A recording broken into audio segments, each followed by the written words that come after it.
ماشاء اللہ ماشاء اللہ. اب عبارت پڑھیں آپ. بسم اللہ الرحمن الرحیم.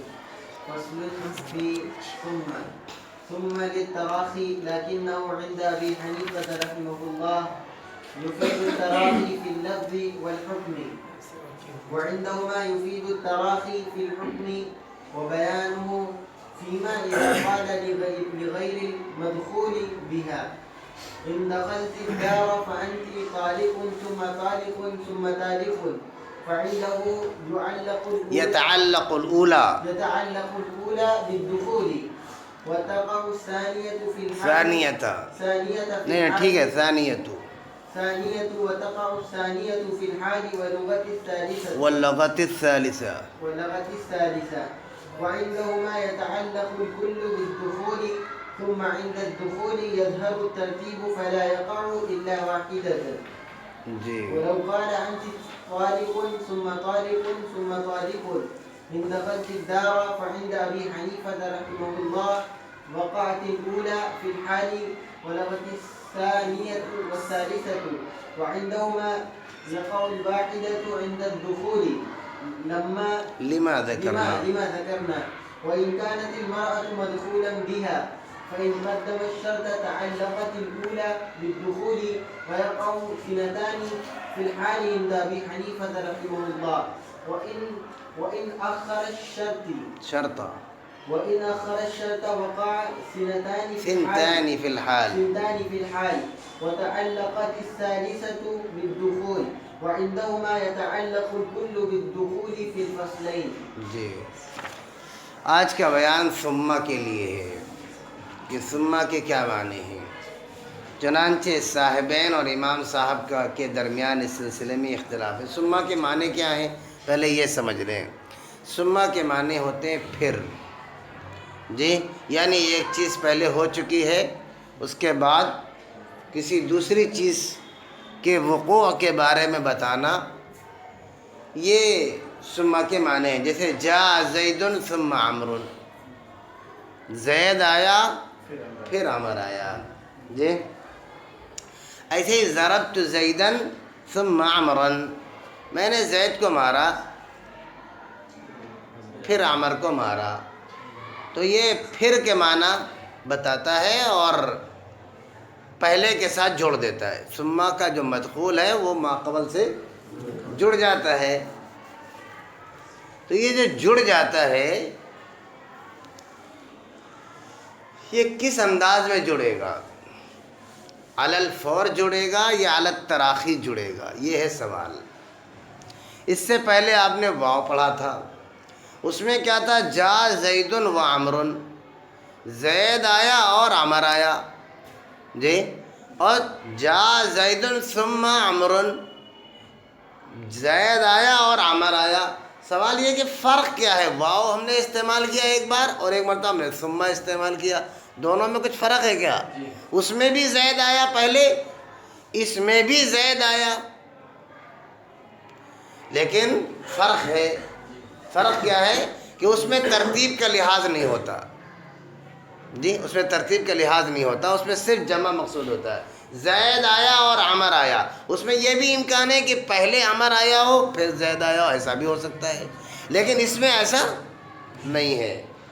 جی اگر آپ نے یہ کہا جا زید ثم عمر، زید آیا پھر عمر آیا، اس کا سیدھا مطلب ہے کہ پہلے زید آیا بعد میں عمر آیا. یہ الگ بات ہے کہ دونوں کے آنے کے بارے میں بات ہو رہی ہے اور دونوں کا آنا جمع کیا جا رہا ہے، مگر ترتیب بھی ہے اور امر کی تاخیر بھی ہے. امر کی تاخیر بھی ہے. تو پھر اختلاف کیا ہے کہ جی اختلاف یہ ہے کہ امام صاحب یہ فرماتے ہیں کہ ثم تراخی کے لیے آتا ہے، یعنی تاخیر سے آنے کو بتانے کے لیے آتا ہے، لیکن ثم تراخی باللفظ و بالحکم دونوں کے اعتبار سے آتا ہے. جبکہ صاحبین کا یہ کہنا ہے کہ ثم تراخی کے لیے آتا ہے، صرف حکم میں تراخی کے لیے آتا ہے، یعنی زید آیا پھر عمر آیا تو اس میں جب بولا جاتا ہے، یعنی جب یہ کلمہ بولا جائے گا کہ زید آیا پھر عمر آیا، تو بولنے میں کوئی تاخیر نہیں ہے، کیونکہ متکلم ایک ساتھ بول رہا ہے، تو اس میں تراخی کیسے کہہ دے؟ تو صاحبین کا یہ کہنا ہے کہ تلفظ میں اور تکلم میں تراخی نہیں ہے، یعنی کلمۃ ثم لیس بالتراخی باللفظی الا انہ فی الحکم، حکم میں تو یہ تراخی کے لیے ہے کہ ہاں وہ بعد میں آیا زید سے، لیکن لفظ میں کوئی تراخی نہیں ہے، کیونکہ ساتھ میں بولا جیسے ہی زید بولتا ویسے ہی تو عمر بول رہا، فرق کیا ہے اس میں؟ تراخی کہاں ہوئی؟ یعنی بولنے میں اور تکلم میں کوئی تراخی نہیں ہوتی، ثم میں ہاں حکم میں ہوتی ہے، جیسا کہ بات سمجھ میں آ رہی ہے، یہ صاحبین کا کہنا ہے۔ سمجھ گئے کیا؟ اگر آپ سمجھ گئے تو مجھے لگتا ہے کہ اس میں مزید تقریر کرنے کے بجائے میں سیدھے ترجمہ کرا دوں، اور وہیں پر اگر ضرورت ہوگی تو بول دیں گے، ٹھیک ہے نا؟ فرماتے ہیں ثم للتراخی، کلمہ ثم تراخی کے لیے آتا ہے، مؤخر ہونے کو بیان کرنے کے لیے آتا ہے، لیکن عند ابی حنیفہ رحمہ اللہ یفید التراخی فی اللفظ والحکم، لیکن امام صاحب کے نزدیک ثم لفظ اور حکم دونوں میں تراخی کا فائدہ دیتا ہے، وعندہما، لیکن صاحبین کے ہاں تراخی کا فائدہ دیتا ہے صرف حکم میں۔ یہ تقریر میں کر چکا ہوں، مثال بھی دے چکا ہوں، لیکن آپ کے سامنے یہاں مثال آئے گی۔ مثال آنے سے پہلے ایک بات آپ سمجھ لیں اچھی طریقے سے، عورتیں دو طرح کی ہوتی ہیں، بیوی دو طرح کی ہوتی ہے، ایک مدخول بیاہ اور ایک غیر مدخول بیاہ۔ جی، مدخول بیاہ وہ جس سے خلوت صحیحہ ہو چکی ہے، صحبت ہو چکی ہے، اور غیر مدخول بیاہ یہ کہ صرف کلمہ عقد استعمال ہوا ہے، نکاح ہوا ہے لفظاً، ابھی دونوں کا اختلاط اور خلوت صحیحہ نہیں ہوئی ہے۔ ظاہر ہے کہ جو غیر مدخول بیاہ ہوتی ہے اس کی کوئی، اگر اس صورت میں اگر طلاق ہو جاتی ہے غیر مدخول بیاہ کی، تو وہ ایک ہی طلاق سے بائنہ ہو جاتی ہے۔ بائنہ کیوں ہو جاتی ہے؟ بائنہ اس لیے ہو جاتی ہے کہ اس کو عدت گزارنا نہیں ہے، 3 مہینے 4 مہینے اس کو بٹھانے سے کیا فائدہ ہوگا؟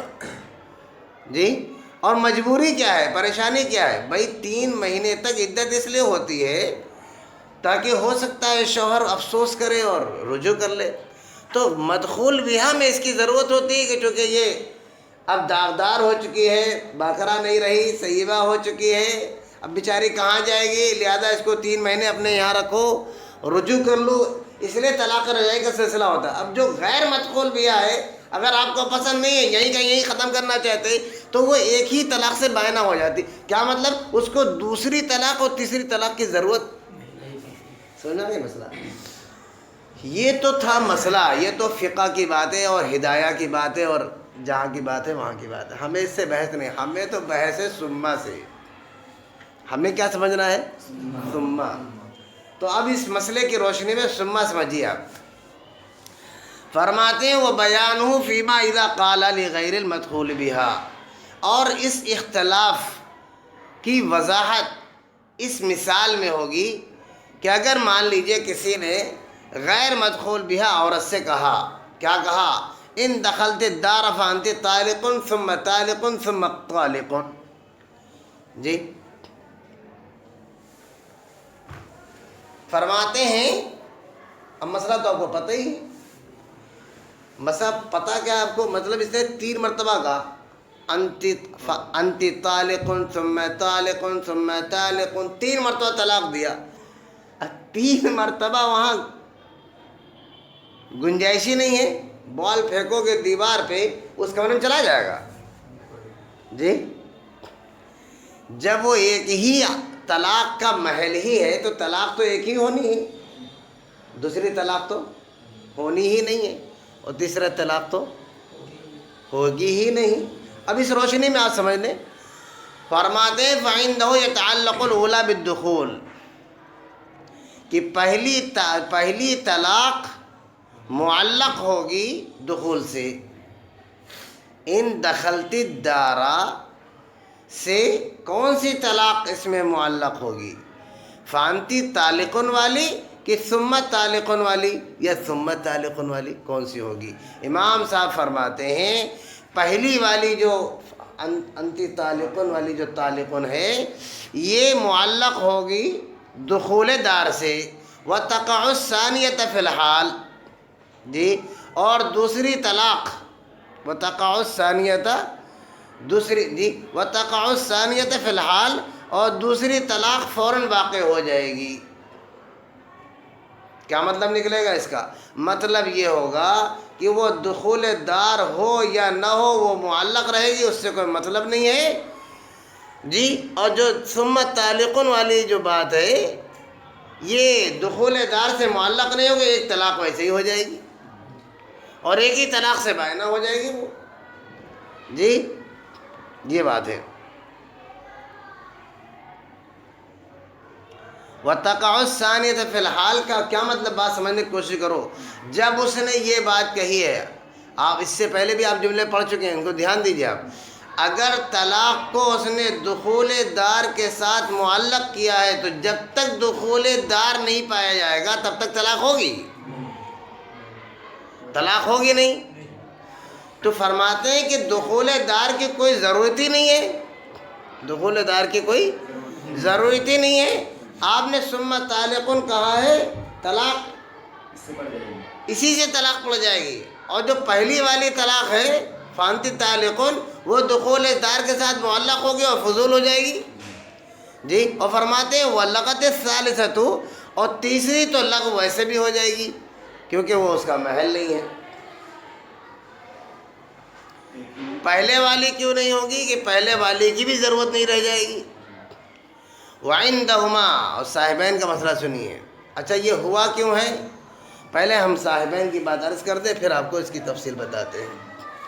وَعِنْدَهُمَا، صاحبین فرماتے ہیں يَتَعَلَّقُ الْكُلُّ بِالدُّخُولِ، تینوں کی تینوں طلاقیں دخول کے ساتھ معلق ہوں گی۔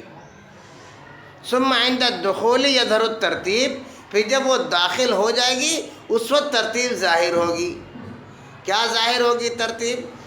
فلا يقع الا واحدۃ، چنانچہ طلاق تو ایک ہی واقع ہوگی، طلاق تو ایک ہی واقع ہوگی۔ امام صاحب کے نزدیک بھی طلاق ایک ہی واقع ہوگی ان کے ساتھ۔ ہمارے یہاں یہ ہے، اب اس کی تفصیل یہ ہے کہ امام صاحب کا یہ مسئلہ تھا کہ ثم تراخی کے لیے آتا ہے لفظاً بھی اور حکماً بھی، حکماً بھی۔ اس اعتبار سے جب کسی آدمی نے یہ بات کہی ان دخلت الدار فانتی طالقن ثم طالقن، تو گویا اس نے انتی طالقن کہا اور طالقن کہنے کے بعد وہ ناشتہ کرنے چلا گیا۔ کہاں چلا گیا؟ ناشتہ کرنے چلا گیا، اور وہاں سے آ کر کے اس نے کہا انتی طالقن۔ کیوں؟ اس لیے کہ امام صاحب کے ہاں اگرچہ اس نے ایک ساتھ میں ایک لائن میں ایک سانس میں کہا ہے یہ ان دخلت الدار فانتی طالقن ثم طالقن ثم طالقن، لیکن امام صاحب کے ہاں چونکہ ثم تراخی باللفظ بھی ہوتا ہے تو اس کا مطلب یہ ہوا کہ اس نے ایک ساتھ میں نہیں کہا فانتی طالقن ایک گھنٹہ پہلے کہا، ثم طالقن ایک گھنٹے کے بعد کہا، اور ثم طالقن ایک گھنٹے کے بعد کہا۔ ای بس لفظاً بھی تاخیر ہوتی ہے۔ تو جو پہلے کہا تھا وہ کس کے ساتھ معلق ہوگا وہ جانے، اس کا اللہ جانے۔ یہ عورت چونکہ ایک ہی طلاق کی ضرورت ہے اور ایک ہی طلاق کا محل ہے، لہذا ایک گھنٹے کے بعد جب ٹہل کے آیا تو پہلی والی جو طلاق اس نے دیا تھا اس کو تو دخول دار کے ساتھ معلق کر دیا کہ اگر تم گھر میں داخل ہوگے تو تمہیں طلاق ہوگی، جی۔ تو وہ چونکہ داخل ہو نہیں رہی ہے، وہ داخل ہو نہیں رہی ہے، یا جب داخل ہوگی، جب وہ ابھی داخل ہو نہیں رہی ہے اور اس سے پہلے وہ وہاں سے پلٹ کے آیا اور اس نے کہا ثم معطوف کو اس نے معطوف علیہ تراخی کے ساتھ کہا، دیر کے ساتھ کہا، لہذا دیر کرنے کی وجہ سے ثم طالق دخول دار کے ساتھ معلق نہیں ہوگا. یہ ہے اصل بات. نہیں سمجھا؟ پھر سے اسی کو بولتا ہوں میں. اس نے 3 مرتبہ طلاق کہا، انت طالق ثم طالق ثم طالق. تو پہلی والی جو طلاق ہے وہ تو دخول دار سے معلق ہو جائے گی، لیکن دوسری والی طلاق دخول دار سے معلق نہیں ہوگی. اس لیے نہیں ہوگی کہ اس کا آپس میں رشتہ نہیں ہے. ثم تراخی کے لیے آتا ہے، یعنی دیر سے پہلے وہ سکوت کرتا ہے. سکوت کے معنی سمجھتے ہو نہیں سمجھتے ہو؟ خاموش رہنا. خاموش رہنے کا ترجمہ میں نے ناشتہ سے کیا ہے کہ وہ ناشتہ کرنے چلا گیا. جی ناشتہ کرنے، اور وہاں سے آیا اور اس نے کہا انت طالقن. اور جب انت طالقن کہا تو اس میں ان دخلت الدارہ ہے کہاں؟ ہے کہاں اس میں؟ ارے ہے اس میں ان دخلت الدارہ. اس میں ان دخلت الدارہ نہیں، اس میں شرط نہیں تو جزا کی بھی ضرورت نہیں. جو کہا فوراً طلاق ہو جائے گی. جی اب وہ پہلی والی جو بات ہے کہ ان دخلت الدارہ فانت طالقن، وہ جب دخول پایا جائے گا تب طلاق واقع ہوگی. لیکن جب تک وہ طلاق واقع ہوگی تب تک ایک طلاق پہلے سے پڑ چکی، اور وہ ایک ہی کی گنجائش رکھتی، اس سے زیادہ کی اس کی ضرورت نہیں. جب ڈبہ بھر گیا تو اس میں اب کیا بھریں گے اس میں؟ ارے کچھ سمجھ میں آ رہی ہے؟ اب تو مجھے لگتا ہے بات سمجھ میں آ ہی گئی ہوگی. اب سمجھ آیا ہے، تھوڑا سمجھ آیا ہے، سننا گیا ہے. اب آئیے صاحبین کی بات سمجھتے ہیں کہ صاحبین کہتے ہیں کہ ثم تراخی کے لیے صرف حکم کے اعتبار سے، یعنی زید آیا، پھر عمر آیا، اور پھر خالد آیا، تو حکم کے اعتبار سے یہ ہے کہ پہلے زید آیا، پھر عمر آیا، پھر خالد آیا. تو حکم کے اعتبار سے ترتیب قائم ہو جائے گی. لیکن اگر اس میں شرطیں قائم کر دیں، آپ شرط قائم کر دیں، تو چونکہ ثم تراخی لفظ کے اعتبار سے ہوتا نہیں، لہذا تینوں طلاقیں ایک ساتھ میں جڑ جائیں گی، کیونکہ لفظ کے اعتبار سے تراخی آتا نہیں ان کے ہاں. لہذا اس پر ایک طلاق بھی اس وقت تک واقع نہ ہوگی جب تک کہ وہ دخول دار نہ ہو جائے. یعنی انت طالقن بھی معلق ہے دخول دار سے، اور ثم طالقن بھی اسی سے جڑا ہوا ہے، اور ثم طالقن بھی اس سے جڑا ہوا ہے. جب بھی دخول دار پایا جائے گا تو تینوں طلاقیں اس کے اوپر فٹ ہو جائیں گی. تینوں طلاقیں فٹ ہو جائیں گی، یہ لفظ کے اعتبار سے. پھر حکم کے اعتبار سے دیکھا جائے گا، اور محل کے اعتبار سے دیکھا جائے گا کہ وہ چونکہ پھر دیکھیں گے مدخول بیہا ہے کہ غیر مدخول بیہا ہے. اگر غیر مدخول بیہا ہے تو ایک ہی واقع کریں گے، اور اگر مدخول بیہا ہے تو تینوں اس کے اوپر لٹکا دیں گے، اس کو تینوں طلاقیں اس پر واقع کر دیں گے. یہ بات کی بات ہے. پھر حال اس نے جو کلمے استعمال کیے ہیں وہ چونکہ لفظ کے اعتبار سے ترقی ہوتی نہیں، لہذا تینوں لفظ ایک ساتھ بامعنی ہوں گے. آئی بات سمجھ میں نہیں آ رہی ہے؟ تم مجھے کیوں دیکھ رہے ہو؟ نیچے گیا فون آ رہا ہے. ارے تو ہٹاؤ، جیب میں رکھو. ہماری طرح نہ بنو کہ ہم بھی استعمال کر رہے ہیں. ہم کہاں استعمال کر رہے ہیں؟ استعمال کر رہے ہیں. ہم کوئی فون ریسیو کر رہے ہیں؟ نہیں کر رہے ہیں. اور ویسے بھی محترم صاحب کی طرف سے منع ہے کہ درجے میں فون استعمال نہ کیا جائے. کس کو منع کیا ہے؟ اساتذہ کو منع کیا ہے. تو طلبا بدرجہ والا. جی تو فرماتے سنو ثم عند الدخول، پھر جب وہ عورت گھر میں داخل ہوگی، یعنی شرط پائی جائے گی، یظہر الترتیب، تو اس وقت ترتیب قائم ہوگی. فانتی طالقن پہلے، اور ثم طالقن اس کے بعد، اور ثم طالقن اس کے بعد. تو جب فانتی طالقن ہو جائے گا تو چونکہ وہ غیر مدخول بھی ہے، اس لیے ثم طالقن کا کوئی مطلب نہیں رہے گا. فرماتے ہیں فلا یقع الا واحدۃ، ہوگی تو ایک ہی طلاق، لیکن کہانی یہ کہ الفاظ تینوں ایک ساتھ رہیں گے.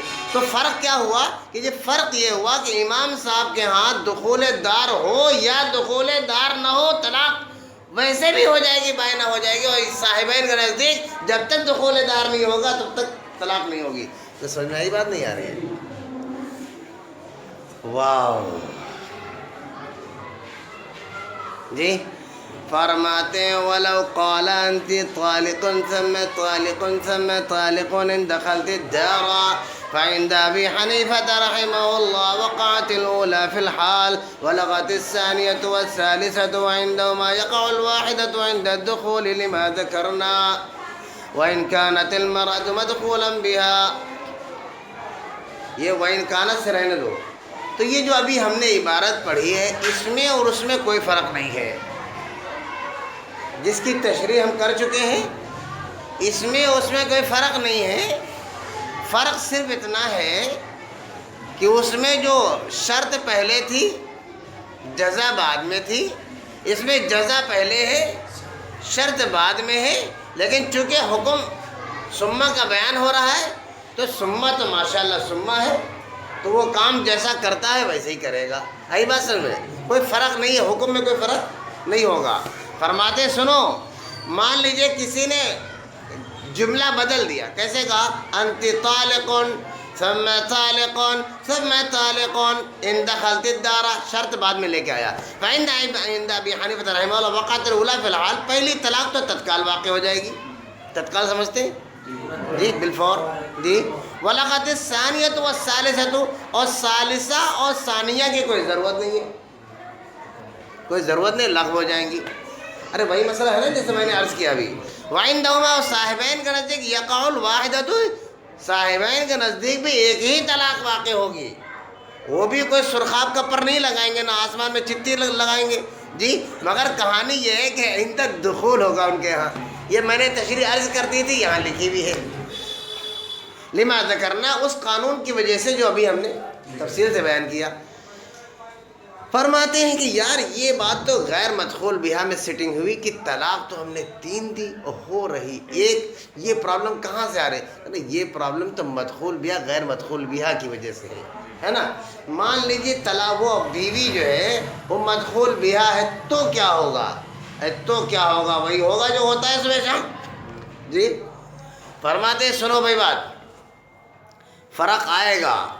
مدخول بہا میں شرط کی تقدیم و تاخیر سے فرق، شرط کوئی مسئلہ بیان نہیں ہونے جا رہا. مسئلہ صرف اتنا ہی بیان ہوگا کہ کیا شرط کو پہلے بولیں اور جزا کو بعد میں بولیں، اس سے کچھ فرق پڑتا ہے کیا مدخول بہا میں؟ غیر مدخول بہا کا مسئلہ تو ہم پڑھ چکے ہیں.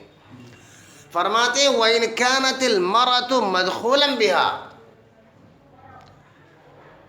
سمجھے بات؟ فَإِنْ قَدَّمَ الشَّرْطَ، تو اگر اس نے شرط کو مقدم کیا ہے، تعلقت الاولیٰ بالدخول، تو پہلی والی جو طلاق ہوگی وہ دخول کے ساتھ جڑے گی. وَيَقَعُ الثِّنْتَانِ فِي الْحَالِ، اور 2 فوراً واقع ہو جائیں گی. ظاہر ہے امام صاحب کے حساب سے ہوگا. ارے مدخول بہا میں تو مدخول بہا میں تو تینوں کا جو انتظام رہتا نا، تو اس میں تو ایک واقع ہوئی تھی، یہاں دونوں واقع ہو جائیں گے کیونکہ یہاں محل باقی ہے جی. اور ایک جو پہلے والی جو طلاق ہے وہ معلق بالدخول رہے گی، تو 2 طلاقیں یہاں ہو جائیں گی. اور جب وہ داخل ہوگی، سنو، جب وہ داخل ہوگی تو کیا ہوگا؟ تو وہ بھی پڑ جائے گی. تو ٹوٹل کتنی ہو جائے گی؟ 2 اور 1 کتنا ہوتا ہے؟ 3 ہو جائیں گی. کیوں ہو جائیں گی؟ کیونکہ مدخول بہا کا حق 3 ہوتا ہی ہے. عند ابی حنیفہ رحمہ اللہ وَإِنْ أَخَّرَ الشَّرْطَ وَقَعَ الثِّنْتَانِ فِي الْحَالِ، اور اگر اس نے شرط کو مؤخر کیا تو سنو 2 تتکال پڑ جائیں گی جی. وقع الثِّنْتَانِ، 2 فوراً واقع ہو جائیں گی. وتعلقت الثالثۃ بالدخول، اور تیسری تب پڑے گی جب داخل ہوگی. سیدھی سی بات ہے، اس میں کوئی بڑا مسئلہ تو ہے نہیں. وعندہما، صاحبین کیا فرماتے ہیں؟ یتعلق الکل بالدخول فی الفصلین، دونوں حالتوں میں دخول پہ، کیونکہ ان کے ہاں لفظ کے اعتبار سے تراخی ہوتی نہیں، لہذا تینوں طلاقیں لٹکی رہیں گی. کس پہ؟ دخول پر. جب داخل ہوں گے تو تت گریں گی. جیسے آپ نیٹ کھولیں، کسی کا نیٹ بند ہو اور واٹس ایپ کے اوپر 40-50 جو ہے میسج آ چکے ہوں جی، تو امام صاحب کا تو نیٹ کھلا رہتا ہے، امام صاحب کا تو نیٹ، تو کیا ہوگا اس سے؟ آرام سے آتے رہیں گے. اور صاحبین کا نیٹ بند رہتا ہے، تو جیسے کھولیں گے تو کیا ہوگا؟ سمجھ گئے نا؟ ماشاء اللہ ماشاء اللہ، جزاکم اللہ خیر. مجھے لگتا ہے بات سمجھ میں آ گئی ہوگی. السلام علیکم ورحمۃ اللہ.